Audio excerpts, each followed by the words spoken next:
is worth, or how a real estate agent or realtor determines the list price on your home.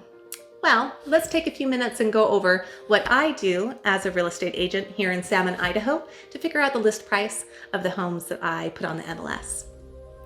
My name is Janalee Fowler. I am a real estate agent and realtor here in Salmon, Idaho, serving Lemhi County, and I'm brokered by eXp Realty.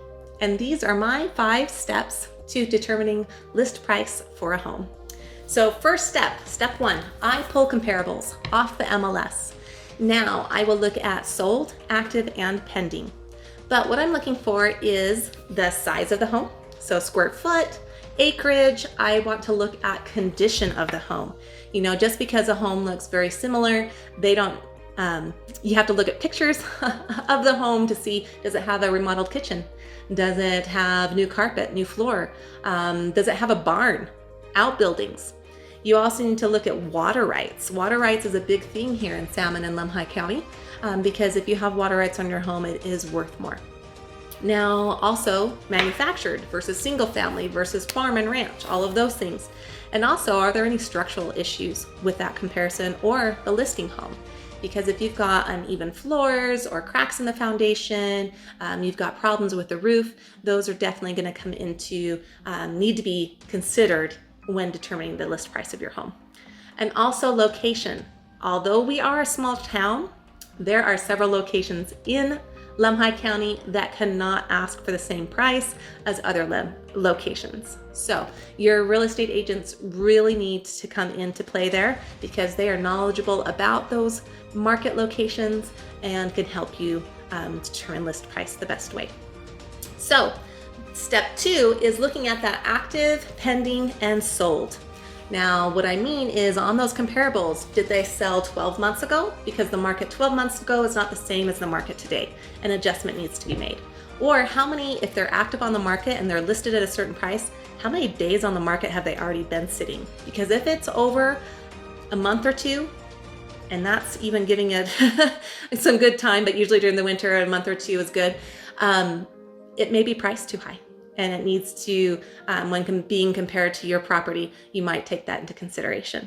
So step 3, so third step is I pull the property taxes for all the comparables and the listed property.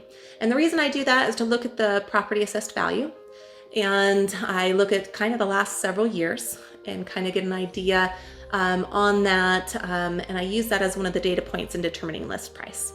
So number 4 is I look at square foot price.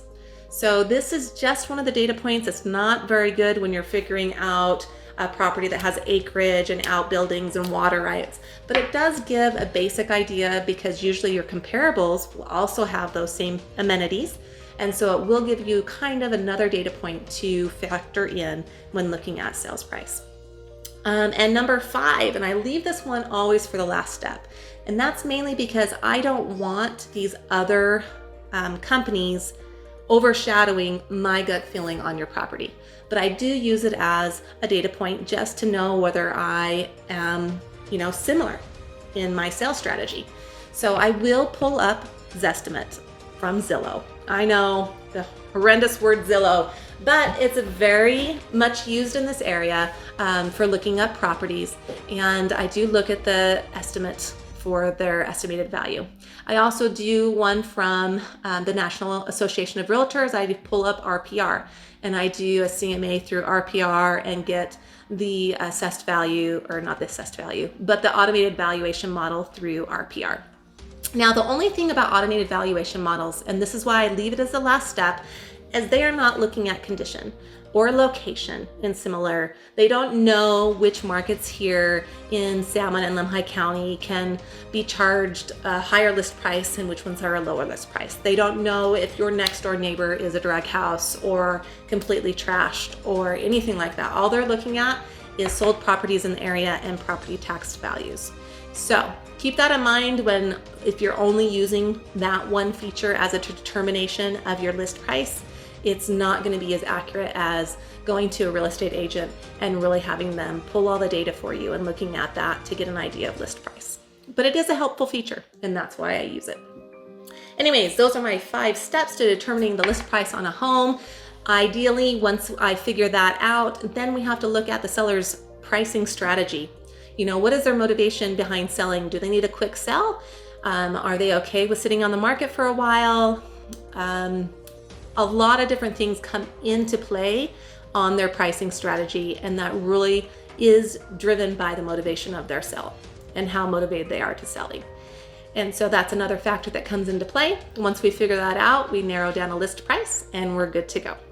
So if you've ever wondered what the steps are, there they are, all in their wonderful glory. And if you have any questions, or if you're thinking about selling your home and you're curious about that automated valuation model, you can actually go to my website, www.janaleesellshomes.com, and you can click on the Thinking About Selling button. And if you do that, then you just put in your address on the bar that comes up, and you can actually get an automated valuation model, an estimate of what your home's worth right off my website. And it's no pressure. If there is some data that it will ask you, if you want to see this other data, then you need to register. And all that does is it puts your name into my website, and I see that you've gone on there. But I promise you, I don't really hound people with emails that much or anything like that. So it's not something to be overly scared about. I might reach out and just see if you have any questions. And if you say no, then we'll leave it at that. And if you have questions, then you can ask them. But if you're interested in getting a free valuation, it takes you all of 5 minutes, then you can definitely go on there, www.janaleesellshomes.com, and plug in your address. If you think of any other questions, feel free to contact me. My contact details are just in the bottom in the description of this. It gives you my email address and my phone number. You can call or text. And you can always find me on Facebook as well, or just keep watching my YouTube videos. Feel free to like this page or subscribe to it, and you'll be notified of any future videos that come on the market. I hope you guys have a great day. Thank you so much for watching my channel, and take care out there.